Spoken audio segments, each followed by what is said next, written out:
মা লক্ষ্মী পূজাটা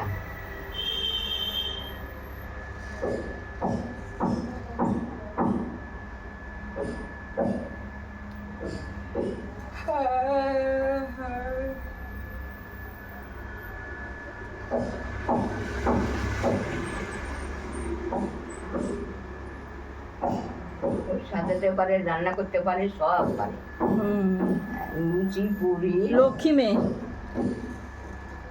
প্রথমে না না জানো, তো শিখেছে, শিখছে, হ্যাঁ এখানে মার কাছেও শিখেছে, এখানেও শিখেছে। আর আমাদের বাড়িটা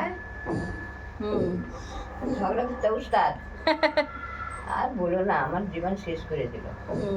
বললে পরে তোমরা হয়তো বলবে যে না না, আমার বউ বকে সবার কাছে বলতে গেলে, বুঝলে, বলে সবাই নিন্দা করবে না তোমার, তুমি যে বলছো আমাদের সম্মানে লাগে, জানো। তখন চুপ হয়ে যায়, আর বলি নাই, বকবে আর বিটু বকে এখানে বলার জন্য আসে, ওই জন্য কেউ বলি না। দুঃখ হয় যখন, তখনই, হ্যাঁ ওটাই হচ্ছে কথা। তুমি বিশ্বাস করবে না।